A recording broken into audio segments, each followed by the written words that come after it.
And we're starting off today with Raw, as Kevin Owens made his return during this week's show, saving Sami Zayn from a beatdown by the Judgment Day. To be fair, Owens actually made his return to action following last week's SmackDown, helping Zayn, Drew McIntyre, and Edge fight off Imperium, but that didn't stop KO getting a huge ovation last night. The story of the night for the Judgment Day was the group trying to decide which two members would face Owens and Zayn, and it's worth noting that the skull was seen in the faction's base. The mysterious skull, which has been on weeks of Raw programming, had previously only been seen in hallways and public areas, but it has now found its way into the group's private locker room.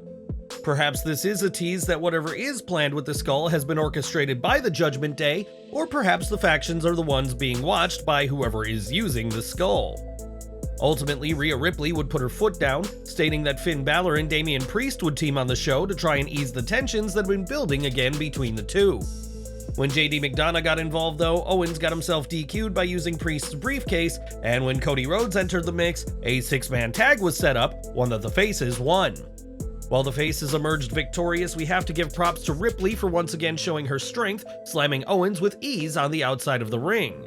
As for McDonough, it was confirmed that he is not a Judgment Day member yet, and after messing up this week, it may be a while before the faction will trust him again. But what did you think of the Judgment Day this week, as well as the on-screen return of Kevin Owens? Let us know in the comments down below. It was on last week's Raw that Shinsuke Nakamura said something to Seth Rollins, something that clearly left the reigning World Heavyweight Champion both angry and shaken. In the days following last week's show, there has been debates as to what exactly Nakamura had said, and this week, fans finally got the answer. During an impressive video package, Nakamura spoke in his native Japanese, allowing the former NXT champion to feel far more natural than the brief instances WWE has had him speak in English. Nakamura praised Rollins as prosperous, charismatic, and a champion before revealing that he knows Seth's weakness, stating in English, "I whispered to Seth, I know about your back." To clips of Seth's back taking a lot of damage, Nakamura said Rollins' back has been broken for some time, even saying that when Seth hugs Becky Lynch or holds their child, he is in constant pain. Nakamura finished by asking if Seth is satisfied and vowed to take the burden of being Raw's World Heavyweight Champion away from Rollins, concluding with the ominous, "Watch your back." This was easily the most credible Nakamura has looked in years, and if this presentation continues, the King of Strong Style could very much be the next World Heavyweight Champion. That match will happen at Payback, and later in the show, Rollins admitted what Nakamura said is true, saying that he's been dealing with 2 fractures in his spine that he's been dealing with for 4 years. Could this be the end of the career of Seth Rollins? That may be a little bit presumptuous, but with how things were being presented, it certainly appears that Seth could be preparing to take some time off. Rollins has been World Heavyweight Champion since late May, but could his reign end at Payback? And will Nakamura finally have the main roster title run fans have been wanting for years? Raw also saw Drew McIntyre and Matt Riddle team up, and while the pair were able to coexist, they wouldn't get the victory over the New Day. The Viking Raiders, who took out McIntyre mid-match, made sure of that, and after the bout, the Vikings would attack the New Day before Drew and Riddle made the save. This was done for 2 reasons, the first being that Drew and Riddle are a new team to boost the tag team division on Raw, the second being that it's kicked off the feud between them and the Raiders. Having the Raiders target Drew and Riddle also frees up the New Day, who are now the #1 contenders for the tag team titles, and their match with Owens and Zayn should be excellent. But what do you think of the teaming of McIntyre and Riddle? Is it just a matter of time before one turns on the other? And what tag team name can you come up with for Raw's latest duo? More from Raw, as the show's match of the night was easily the Intercontinental Championship bout between Gunther and Chad Gable in the most hard-hitting spectacle across the 3 hours. Gable would deliver a stiff chop to Gunther's chest that would leave a handprint, giving the Austrian a taste of his own medicine, while Gunther would have plenty of offense of his own. The finish saw the men go outside the ring, where Gable German suplexed Gunther over a barricade, and the Olympian would make it back in the ring to earn a count-out victory. Post-match, Gunther was furious as to both being defeated and the manner in which he was defeated, giving the Austrian a new character twist as the usually stoic superstar lost his cool. As Gable's win was via countout, the title did not change hands, but you would have to assume that a rematch with the title on the line will come soon, presumably at next weekend's Payback. For reference, this is the first singles match on WWE TV that Gunther has lost since he arrived on the main roster, and that speaks volumes as to WWE's faith in Chad Gable. In women's division action, Rhea Ripley brought back her old-school submission move to dispatch of Candice LeRae, but the Women's World Champion's post-match celebration was short-lived.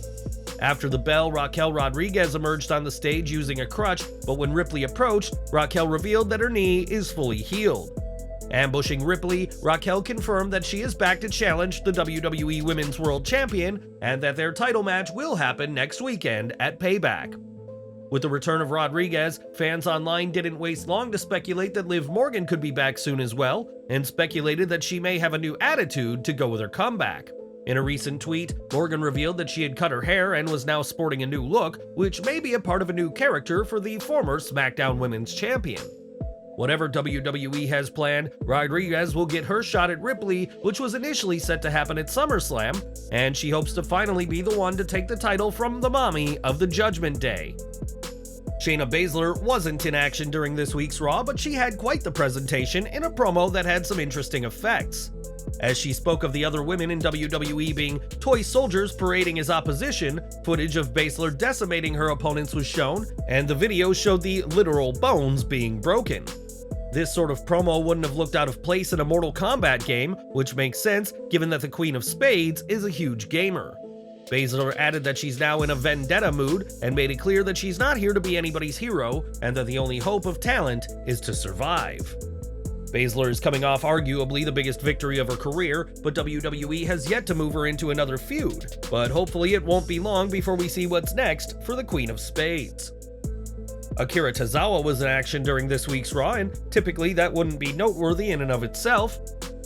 This week's show saw the former 24/7 champion face off against The Miz, and given the A-lister being involved, it wasn't long until L.A. Knight made his presence felt. Knight, as always, received a huge ovation from the crowd, and with the popular star at ringside, Miz was distracted throughout his match. This distraction proved to be crucial for Tozawa, who shocked everyone by defeating the two-time WWE Grand Slam champion, earning his first win on Raw since 2017. Tozawa may have won, but the bigger story was that between Miz and Knight, who left the A-lister a tissue to cry into, and we only imagine Miz will have some retort as they build towards a match.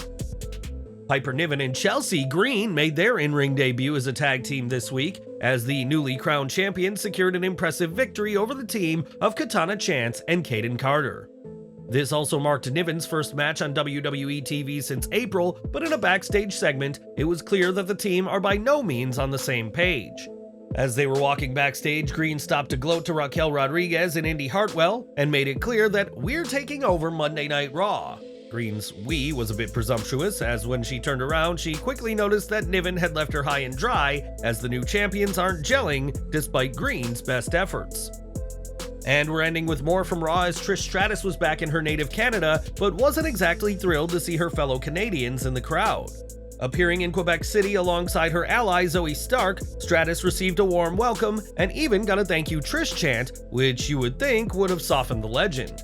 Instead, Trish remained a steadfast heel and called the French-Canadian fans frogs, and would go on to take a dig at Canadian Prime Minister Justin Trudeau.